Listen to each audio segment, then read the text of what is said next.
오늘은 교회는 부르심에 합당한 삶을 살아야 한다라는 제목으로 잠시 말씀을 나누고자 합니다.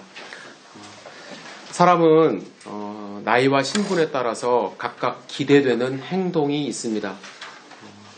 초등학생에게는 초등학생에게 기대되는 행동이 있고, 또 대학생들에게는 대학생들에게 기대되는 행동이 있습니다. 또 직장생활하는 사회인에게는 또 사회인에게 기대되는 행동이 각각 있습니다. 때로 보면은 각각 그 차이가 없는 경우도 있고, 또 반대로 나타나는 경우도 있습니다. 직장생활하는 사람 가만 보면은 어떤 때는 중고등학생처럼 행동하는 경우도 있습니다. 이럴 때 그런 사람들을 보면서 우리는 실망하는 경우가 많이 있습니다. 하나님이 세상을 창조하시면서 기대하신 것이 있습니다. 하나님이 세상을 창조하시면서 하신 말씀은 보기에 좋았더라라는 것이죠. 선했다라고 이렇게 말씀을 하셨습니다. 특별히 사람을 창조하신 후에는 보시기에 힘이 좋았더라.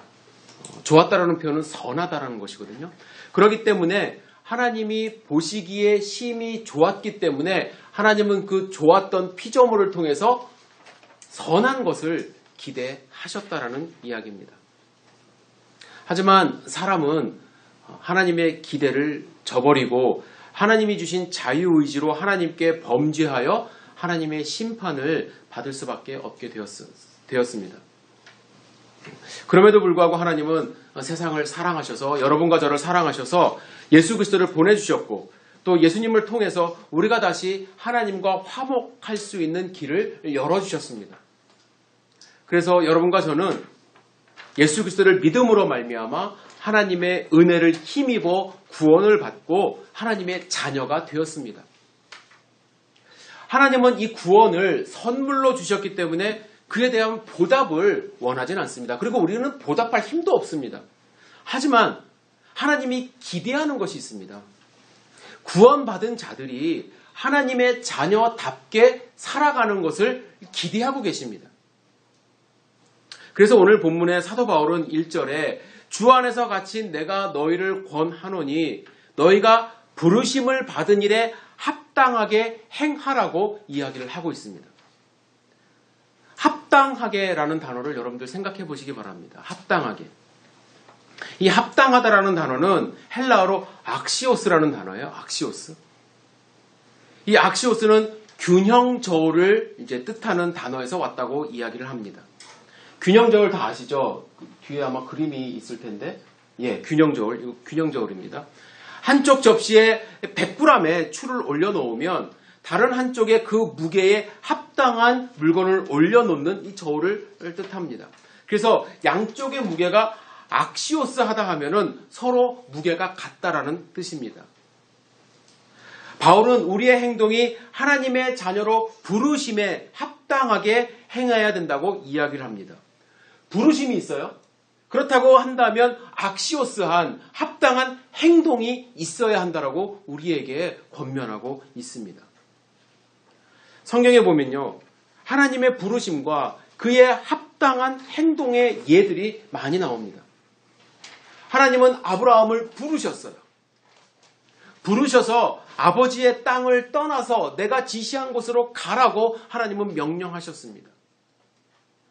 아브라함은 그 당시에 어디로 가야 할지 몰랐지만 가족들을 데리고 사막을 지나 서쪽으로 계속해서 갔습니다.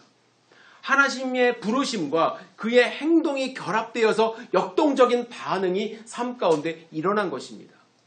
그래서 아브라함은 우리의 믿음의 조상이 되었습니다. 미디안에서 양떼를 돌보던 모세에게 하루는 불타는 떨기나무 가운데서 하나님이 부르셨어요. 모세는 그를 부른 하나님의 이름을 알게 되었습니다. 그의 부르심에 반응합니다. 그래서 어떻게 합니까? 처음에는 주저하고 못하겠다고 몇 번을 망설이지만 결국에 하나님의 부르심에 합당한 행동을 하기 시작합니다. 그래서 모세는 이스라엘 자손들을 이끌고 민족의 지도자로 홍해를 건너게 됩니다. 갈릴리 해변에서 예수님은 4명의 제자들을 부르셨습니다. 예수님은 제자들을 계속해서 불렀습니다. 4명이 12명이 되었습니다. 그들은 예수님을 따라갔습니다. 물론 예수님을 배반한 제자도 있었지만 11명을 통해서 부르심에 합당한 행동을 한 그들을 통해서 교회가 세워지게 되었습니다. 하나님은 그리스도인들을 박해했던 사울을 부르셨습니다. 그 부르심에 사울은 회개하고 회심하여 바울이 되어 이방인들에게 선교사로 나아가는 삶을 살았습니다. 성경에 보면 하나님은 그의 백성을 부르십니다. 그리고 부르심을 받은 자들은 그 부르심에 합당한 행동을 했습니다. 여러분과 저는 하나님이 부르신 자들입니다. 따라서 우리도 하나님의 부르심에 합당한 삶을 살아야만 합니다. 여러분들은 어떻게 하나님의 부르심에 합당한 삶을 살고 계십니까? 물론 부르심에 합당한 삶이라는 것이 모두 아브라함처럼, 모세처럼, 바울처럼, 예수님의 제자들처럼 똑같이 그렇게 살아야 된다는 거 아닙니다. 하나님은 우리를 각각 다른 모습으로 부르셨습니다. 11절에 보시면 뭐라고 말씀하시냐면 그가 어떤 사람은 사도로, 어떤 사람은 선지자로, 어떤 사람은 복음 전하는 자로, 어떤 사람은 목사와 교사로 삼으셨다라고 말씀을 합니다. 로마서 12장 5절에서 8절은 조금 더 구체적으로 말씀하고 있습니다. 이와 같이 우리 많은 사람이 그리스도 안에서 한 몸이 되어 서로 지체가 되었느니라. 우리에게 주신 은혜대로 받은 은사가 각각 다르니 혹 예언이면 믿음의 분수대로, 혹 섬기는 일이면 섬기는 일로, 혹 가르치는 자는 가르치는 일로, 혹 위로하는 자면 위로하는 일로, 구제하는 자는 성실함으로, 다스리는 자는 부지런함으로, 긍휼을 베푸는 자는 즐거움으로 할 것이니라. 하나님의 이 믿음의 부르심의 모양은 각각 믿음의 분량에 따라서 조금씩 다릅니다. 그러나 오늘 본문에 1, 2, 3절에서 사도 바울은 그 모양이 다르다 할지라도 우리 공동체가, 여러분과 제가 함께 노력해야 되는 합당한 삶의 자세에 대해서 구체적으로 몇 가지를 이야기하는 것을 발견할 수 있습니다. 첫 번째, 사도 바울은 모든 겸손과 온유의 모습으로 서로를 대하라고 이야기를 합니다. 겸손과 온유의 모습으로 서로를 대하라. 이것이 합당한 삶의 모습 첫 번째입니다. 겸손. 겸손이라는 단어는 탑테이노스라는 단어에서 왔는데 이것은 낮다. 낮다라는 뜻입니다. 낮다. 누구보다 낮다. 밑에 있다라는 뜻이에요. 그래서 밑에 있기 때문에 겸손한 사람은 다른 사람을 높입니다. 빌립보서 2장 3절에 비슷한 말씀이 있습니다. 아무 일에든지 다툼이나 허용으로 하지 말고 오직 겸손한 마음으로 각각 자기보다 남을 낮게 여기라. 여기서 낮게 여기라는 것은 배러, 좋게 여기라는 뜻입니다. 겸손으로 우리는 서로를 대해야 돼요. 나는 저분보다 밑에 있다. 저분이 나보다 위에 있다. 라는 마음으로 서로를 대해야만 합니다. 그런데 이 겸손이라는 것이 말은 쉬운데 참 주관적일 때가 있어요. 또 한국 분들은 이 겸손을 표현을 하더라도 이게 진짜 겸손한 것인지 헷갈릴 때가 있습니다. 어느 목사님이 그 설교 가운데 제가 들은 얘기예요. 가정신방을 갔습니다. 권사님 댁에 가정신방을 갔는데 난생 처음 가보는 그런 넓은 집이었대요. 90평짜리 아파트. 여러분들 혹시 보셨는지는 모르겠어요. 눈이 휘둥그레져서 와 이런 집이 있구나라고 하면서 들어갔는데 권사님이 막 나오셔서 뭐라고 말씀하실게요. 예, 목사님에게 아유 이렇게 누추한 곳에 한국 분들 이렇게 하죠. 이렇게 누추한 곳에 오셔서 죄송하다는 식으로 이렇게 얘기를 하셨대요. 근데 겸손으로 느껴지질 않았다는 거예요. 그분은 왜 그런지 모르겠지만 또 식사를 이렇게 준비하셨어요. 식사를 준비하는데 난생 처음 보는 귀한 음식을 이제 접대 받았어요. 대접 받았어요. 그런데 또 뭐라고 하셨을까요? 예, 맞습니다. 별로 차린 게 없는데 많이 드세요. 이렇게 말씀을 하셨다고 합니다. 근데 목사님은 그 모습을 보면서 겸손하지 않았다라고 느꼈대요. 근데 저는 좀 생각이 달라요. 만약에 여러분과 제가 그 권사님이라면 어떻게 얘기를 했을까? 어떻게 얘기하는 것이 겸손한 표현일까? 생각을 해봤어요. 여러분들은 어떻게 하는 게 겸손한 표현일까요? 아, 목사님 우리 집 참 넓죠? 이런 집 처음 와보죠? 라고 대접하는 게 겸손한 건가요? 솔직히. 예. 아, 목사님 이런 거 처음 드셔보시죠? 예. 뭐 많이 드셔보세요 하는 게 겸손한 건가요? 아, 참 헷갈려요. 뭐가 겸손한 건지. 이렇게 얘기를 해도 뭐라고 그러고 저렇게 얘기해도 뭐라는 경우가 있기 때문에 이 겸손이라는 것이 때로는 주관적이어서 겸손한 사람인지 아닌지 우리가 쉽게 판단하면 안 될 경우가 상당히 많이 있습니다. 그래서 제가 인터넷을 보니까 존 파이퍼 목사님, 되게 유명한 분인데 존 파이퍼 목사님이 이 겸손에 대해서 성경에서 5가지를 이야기한다 이렇게 이야기를 하면서 정리해 놓은 글이 있습니다. 이걸 잠깐만 소개하고 넘어갔으면 좋겠습니다. 첫 번째는 겸손이라는 것은 뭐냐면 겸손은 그리스도 안에서 하나님 아래에 자기를 종속시키는 것으로 시작한다 이렇게 얘기를 합니다. 하나님 아래에 자기를 종속시킨다. 성경에 보면 마태복음 10장 24절에 제자가 그 선생보다 또는 종이 그 상전보다 높지 않다 이렇게 말씀을 하십니다. 베드로전서 5장 6절에 하나님의 능하신 손 아래서 겸손하라. 우리가 먼저 인식을 해야 될 것은 하나님 아래에 있는 종임을 인식하는 것부터 겸손이 시작한다는 것입니다. 그것이 우리 마음 가운데 먼저 깔려 있어야 돼요. 두 번째로 겸손은 예수님께서 누리셨던 것보다 더 나은 대접을 바라는 권리가 있다고 생각하지 않는 것. 말이 조금 어렵긴 한데 예수님이 누리셨던 것보다 우리는 더 누린다고 생각을 해서는 안 된다는 거예요. 교회 안에서. 여러분들 예수님이 누린 게 무엇입니까? 결국에 예수님은 십자가를 지셨습니다. 우리도 십자가를 져야 된다고 생각을 해야지 위에 올라가서 상전처럼 대접받는다라고 생각을 해서는 안 된다는 것이죠. 마태복음 10장 25절에 집 주인을 바알세불이라 하였거늘 하물며 그 집 사람들이랴. 예수님 보고 바알세불이라고 비판하던 사람이 있는데 그 집 사람들은 오죽하겠냐는 거예요. 우리도 세상에 나가서는 비판을 받을 수 있다라는 거예요. 왜? 예수님이 받으셨기 때문에. 그런 대접을 우리도 받을 수 있다라고 생각을 해야 된다는 것이죠.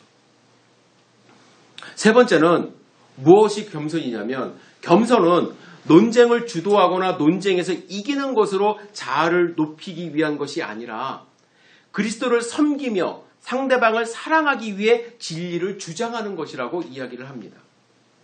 이 얘기를 다른 말로 하면은 아무 말도 하지 않고 당신이 다 옳아요 라고 하는 것이 겸손이 아니라는 거예요.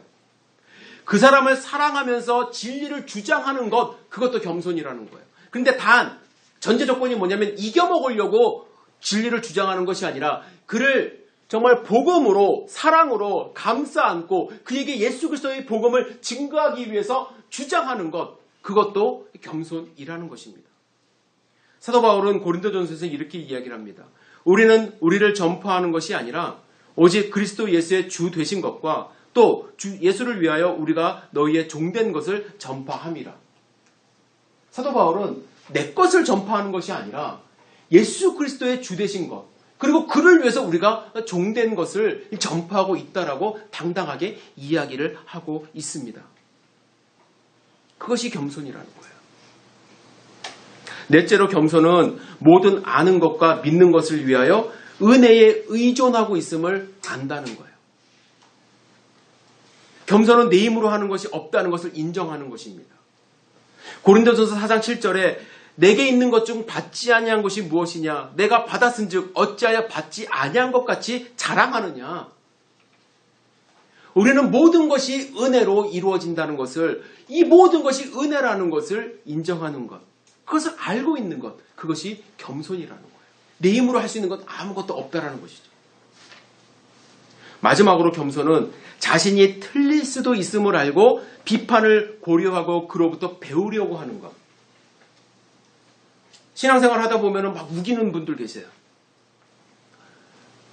그런데 존 파이퍼 목사는 자신도 틀릴 수 있다는 것을 아는 것, 그리고 누군가가 나를 비판할 수 있다는 것을 알고 그것을 배우려고, 그로부터 배우려고 하는 자세가 겸손하다라는 거예요.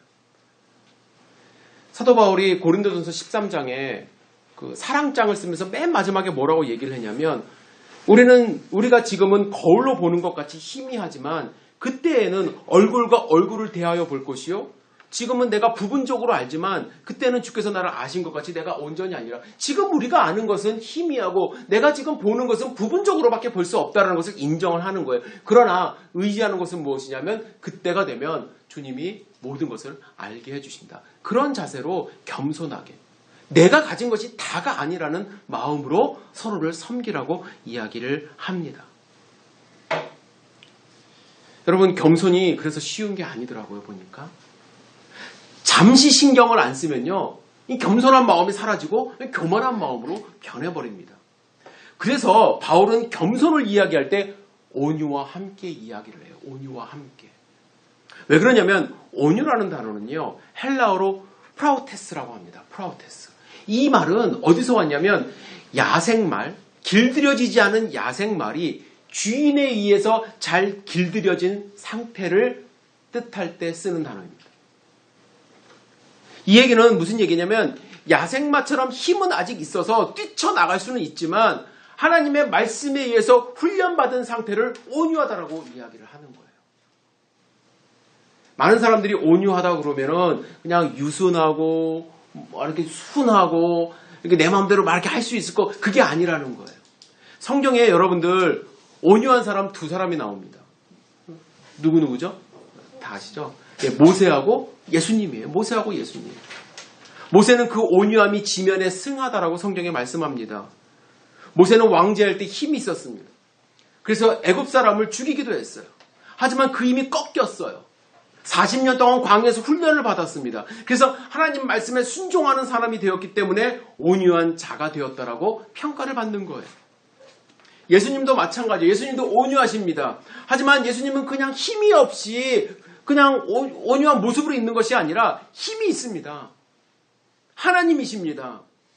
하지만 하나님의 말씀에 순종하기 때문에 온유하다라고 말씀을 하고 계십니다. 힘이 있지만 하나님의 명령에만 움직이고 힘이 있지만 스스로 낮아지는 그런 모습이 온유한 사람이고, 그렇기 때문에 훈련받은 모습이 겸손한 모습과 같이 있어야 된다라고 이야기를 합니다. 여러분은 사회에 나가면 높은 자리에 있을 수 있습니다. 사회에서는 힘을 쓸 수 있습니다. 하지만 교회에서는 다른 사람을 나보다 낮게 여기고 자기 힘을 빼야만 합니다. 그것이 부르심에 합당한 자의 모습이라고 사도 바울이 이야기하는 거예요. 그런데 다른 교회 이야기를 들으면요, 이상하게 교회에서는 높은 곳에 있기를 원하고 이상하게 교회에서는 힘쓰고 싶은 분들이 많다는 이야기를 듣습니다. 저는 장로교회 다니지 않았기 때문에 이런 모습은 보지 못했지만 한국에서 여러분들 경험해 보신 분들이 있을 거예요. 장로님 석이 따로 있어요. 성가대석처럼 따로 있어요. 그래서 그곳은 아무나 이제 앉을 수도 없는 그런 곳이라고 이야기를 합니다. 그곳에 앉고 싶어서 경쟁도 한다는 얘기를 제가 들었어요. 어느 교회 가면 회의 시간에 자기의 세력을 과시하고자 말도 안 되는 주장을 하는 분도 많이 있다는 이야기를 제가 들었습니다. 그런 이야기를 듣는 과정 속에서 여러분들을 뵈면 저는 너무 감사한 거예요. 우리 열린교회는 모두 겸손과 온유함으로 서로를 대하고 있습니다.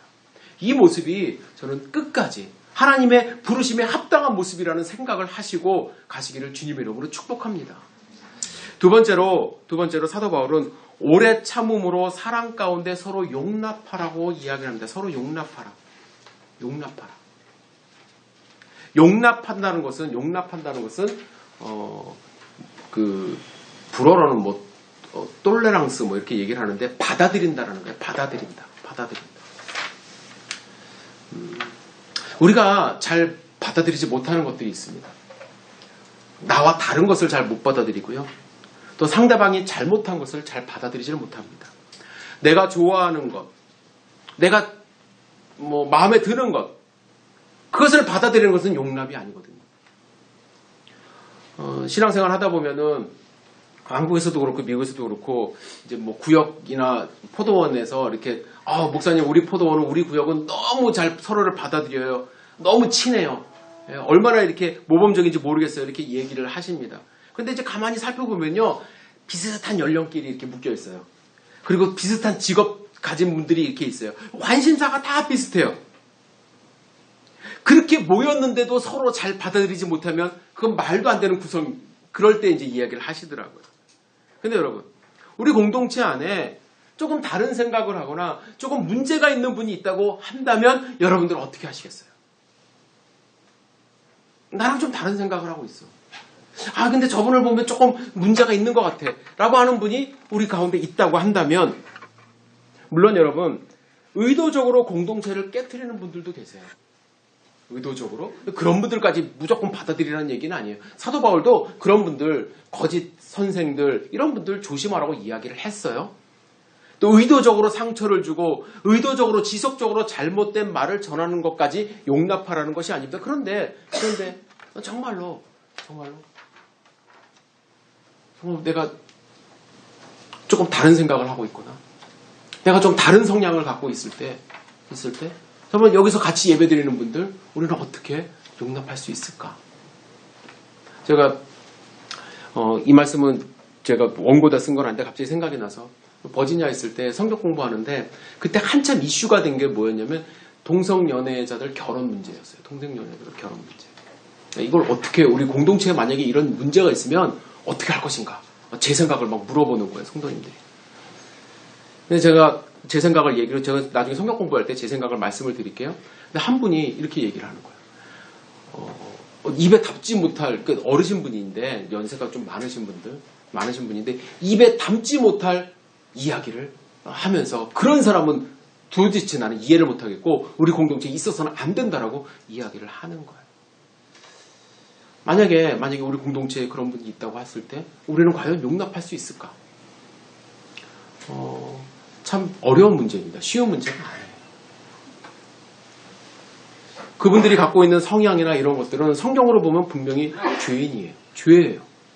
그러나 죄인도 예수님이 다 받아주셨는데 죄인까지 찾아가셔서 예수님이 그분들을 섬기셨는데 예수님은 받아주시는 것을 우리 공동체는 못 받겠다고 문을 닫아버리는 것이 맞는 것인가?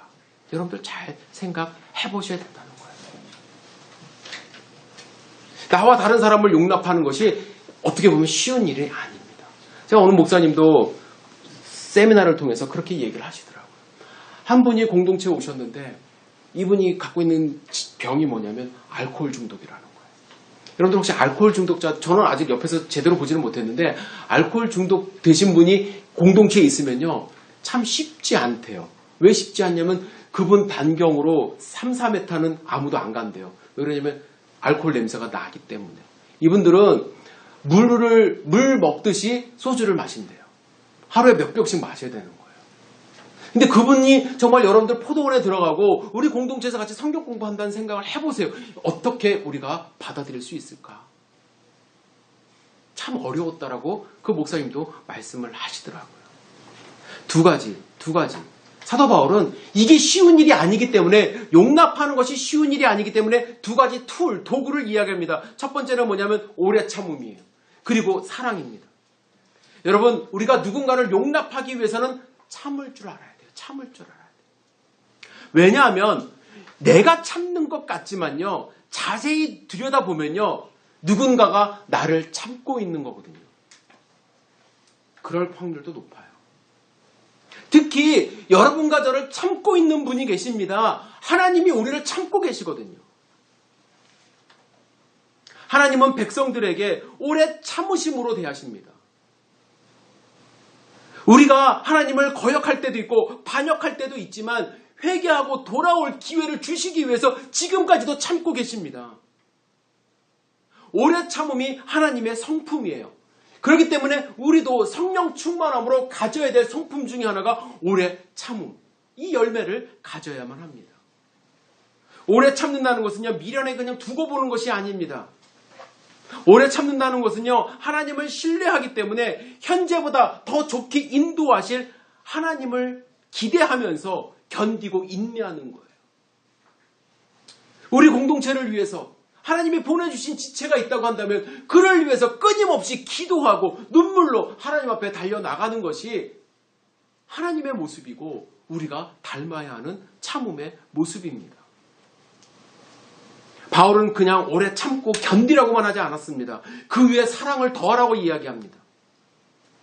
여러분 사랑 없이 오래 참는 것은 위선입니다. 그냥 포기하는 거예요. 그거는 어떻게 보면.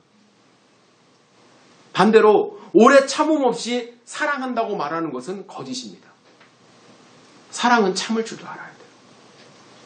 만일 여러분과 제가 예수님의 몸된 공동체를 위해서 열린 교회에 모였다고 한다면 서로 끝까지 참고 사랑할 줄 알아야 된다고 저는 확신합니다. 어떤 분들은 이런 말을 하면 아유 내가 참으려고 교회 다녀야 돼? 라고 말씀하시는 분들도 계세요. 그러나 저는 이렇게 말씀을 드리고 싶습니다. 교회니까 참아야만 합니다. 왜 그러냐면요. 여러분과 저는 우리를 참아주신 하나님의 사랑 위에 지금 서 있기 때문에 그렇습니다. 오래 참음으로 서로 사랑함으로 서로를 용납할 수 있는 여러분과 제가 되기를 주님의 이름으로 축복합니다. 마지막으로 사도 바울은 하나 된 것을 지키라고 이야기를 합니다. 하나 된 것을 지키라. 이것이 우리가 해야 될 합당한 행동이라고 이야기를 해요. 4장 3절에 보면 평안에 매는 줄로 성령이 하나 되게 하신 것을 힘써 지키라고 이야기를 합니다. 여러분 하나 된다는 것부터 생각을 해볼게요. 이 하나 되게 하신 것은 어떻게 가능할까? 여러분 교회가 하나 된다는 것 어떻게 가능할까요? 하나 되는 것. 우리가 합숙훈련 하면은 하나가 될까요? 뭐 교인들이 우리가 전체가 다 한 2박 3일 어디 가서 부흥회 하면은 하나가 될까요? 유니폼도 입을 생각도 해봤는데 유니폼 입고 으쌰으쌰 하면 하나가 될까요? 단 한 가지 방법밖에 없습니다. 성령 충만할 때 하나가 돼요. 성령 충만할 때. 여러분 바다를 이렇게 보시면요. 뭐 2-3시간 가면 바다 보이잖아요. 바다는 하나처럼 보여요. 하나처럼 보여요. 바다는 하나예요. 그런데 바다 밑에 가면 바다에도 산이 있고요. 바다에도 평지가 있고 바다에도 계곡이 있습니다. 그런데 그 위에 바닷물이 충만하기 때문에 우리가 볼 수 있는 것은 단 하나, 바닷물이에요. 우리도 산처럼 들쑥날쑥할 수 있고요. 평지가 될 수도 있고 돌멩이도 있을 수 있습니다. 하지만 우리가 하나처럼 보이고 하나가 될 수 있는 방법은 무엇이냐면 성령 충만함으로 우리가 가득할 때 우리는 하나님의 사람으로 보일 수 있다는 것이죠. 그렇다고 한다면 성령 충만함으로 하나 된 것을 어떻게 힘써 지킬 것인가? 사도 바울은 평안에 매는 줄로 지키래요. 여기서 평안에 매는 줄이 도대체 어떤 줄인가? 이 줄 팔면 샀으면 좋겠는데 파는 것 같지는 않고 좀 평안에 매는 줄로 꽉꽉 묶어서 하나됨을 좀 지켰으면 좋겠는데요. 여러 가지 해석이 있을 수 있지만 궁극적으로 평안은 하나님이 주시는 거예요. 그러니까 하나님은 평강의 왕, 평강의 하나님 아닙니까? 그래서 평안에 매는 줄이라고 하는 것은 무엇이냐면 하나님 안에 우리가 매일 거하는 연습을 한다는 거예요. 여러분과 제가 매일같이 일상생활 속에서 하나님 안에 거하지 않는다고 한다면 이 줄은 풀려버려요. 성령 충만함으로 서로가 하나님 안에 거하려고 노력을 할 때 서로가 서로를 붙잡아 줄 수 있고 하나님의 뜻을 행할 수 있게 됩니다. 그럴 때 우리는 더 하나로 묶여지는 거예요. 저는 우리 열린교회가 정말 평안에 매는 줄로 하나가 되기를 주님의 이름으로 축복합니다. 그 모습으로 우리가 나아가야 돼요. 그런데 이렇게 질문할 수도 있습니다. 그런데 왜 우리가 이렇게 해야 되죠? 그냥 와서 예배만 드리고 가면 안 되나요? 그냥 내가 하고 싶은 것만 하면 안 되나요? 라고 질문할 수도 있습니다. 목사님 저는 하나 되는 게 좀 부담스러워요. 그냥 예배만 드리고 가게 해주세요. 저는 사람 용납하는 거 참 힘듭니다. 저는 온유와 겸손, 제 성격이 못 그래서 그거 잘 못할 것 같아요. 정말 안 됩니다.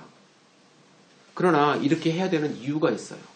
이렇게 해야 되는 이유는 뭐 제가 기뻐서 성도님들에게 기쁘게 보이기 위해서 그게 아닙니다. 단 한 가지. 그리스도의 몸을 세우기 위함입니다. 여러분과 저는 예수님의 몸 대신 교회를 이루고 있는 지체들 아닙니까? 각 지체마다 역할은 달라요. 하지만 지체들이 모여서 함께 일하고 부르심에 합당한 삶을 살아야 되는 이유는 무엇이냐면 그리스도의 몸을 든든하게 세우기 위함입니다. 12절에 보시면 이는 성도를 온전하게 하여 봉사의 일을 하게 하며 그리스도의 몸을 세우게 하려 함이라. 그리스도의 몸을 세우기 위해서요. 16절에도 이렇게 말씀하십니다. 그에게서 온 몸이 각 마디를 통하여 도움을 받음으로 연결되고 결합되어 각 지체의 분량대로 역사하여 그 몸을 자라게 하며 그 사랑 안에서 어떻게 한다고요? 스스로 세우느니라. 세우느니라. 예수님의 몸된 교회를 세우기 위해서 우리는 부름에 합당한 삶을, 부름에 합당한 행동을 해야만 합니다. 그럴 때 그리스도의 몸이 세워져요. 그리스도의 몸은 그냥 자동적으로 세워지지 않습니다. 그리스도의 몸된 교회는 그냥 가만히 있는다고 해서 나 뒤로 이렇게 알아서 세우시겠지, 목사님이 알아서 하시겠지, 성도님들 몇 분이 알아서 하시겠지 라고 해서 세워지는 것이 아닙니다. 우리가 합당한 행동을 하지 않으면 이 몸은 약해질 수밖에 없고 그리스도의 몸으로서 역할을 감당하지 못하게 됩니다. 예수를 위한 바보라는 책이 있습니다. 한번 뒤에 보시면 예수를 위한 바보라는 책이 있어요. 책의 저자는 데이빗 케이프라는 목사님인데 이분은 남아프리카 공화국에서 열방교회를 목회하는 목사님입니다. 교회가 상당히 크고 성공적인 목회를 하고 있었습니다. 그런데 하나님의 음성을, 하나님의 부르심을 어느 날 들어요. 그런데 너무나도 황당한 부르심이에요. 어떤 황당한 부르심이냐면 길거리로 나가서 사람들의 발을 씻어주는 사역을 하라는 거예요. 그동안에 보지도 못했고 누가 하지도 않았던 그런 사역인데 하나님이 그 마음을 주셨어요. 근데 이 목사님이 아니 이걸 다 내려놓고 저보고 나가서 사람들의 발을 씻어주라고요? 하나님께 질문을 합니다. 사람들이 자기 발을 내줄까요? 창피해서 자기 발 내줄까요? 주님, 이거는 정말로 바보 같은 짓입니다. 차라리 땅을 갈라서 저를 삼키게 하고 저 이거 못 들은 걸로 하겠습니다. 하나님 앞에 그렇게까지 이야기를 합니다. 14개월을 버텼어요. 부르셨지만 그 부르심에 합당한 행동을 하지 않았습니다. 하지만 14개월 동안 계속해서 확인해 나가는 거예요. 하나님, 이게 하나님의 부르신 일이구나. 이것 때문에 부르셨구나. 그래서 온 가족이 순종하게 됩니다. 그가 결심을 세웠어요. 하나님 나라에서는 성공과 실패는 없고 오직 순종만 있을 뿐이며 하나님은 그 순종하는 사람들을 기꺼이 사용하신다. 이 말씀만 묵상하고 순종하게 됩니다. 어떻게 했느냐?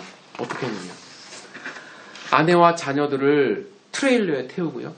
그는 대야가 달린 나무 십자가를 메고 주님이 명령하시는 곳이면 어디든지 가서 발을 씻겨줍니다.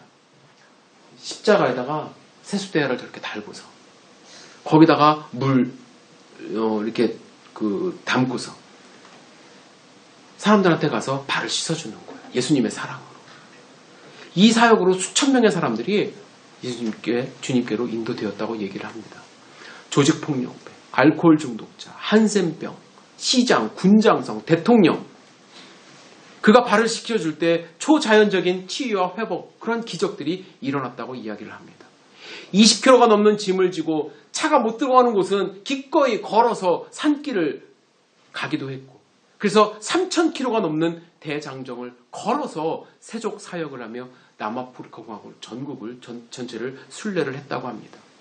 이후에는 걸프전이 일어났던 중동 지역까지도 가고 지금도 20년이 넘게 그의 세족 사역은 계속 진행이 된다라고 이야기를 합니다. 데이빗 목사는 그 당시 그 사회에 그 사역이 필요했기 때문에 하나님이 그를 사용하시고자 그렇게 불렀어요. 하나님이 부르셨다면 각자의 부르심에 합당한 삶을 살아야 한다는 것을 몸소 보여주고 있습니다. 저는 여러분들도 이 자리에 하나님이 부르셨다고 확신합니다. 그 모습은 각각 다를 수 있지만 오늘 본문 속에서 우리가 해야 되는 것이 있습니다. 겸손과 온유로 서로를 대하고 오래 참음과 사랑으로 서로를 용납하고 하나 되게 하신 것을 끝까지 지켜서 예수 그리스도의 몸된 이 열린 교회가 든든히 세워갈 수 있도록 여러분들을 부르셨다는 것을 잊지 마시고 일주일 동안 정말로 하나님이 나를 부르심에 대해서 감사하시고 그 부르심에 합당한 삶을 하루하루 살아가시기를 주님의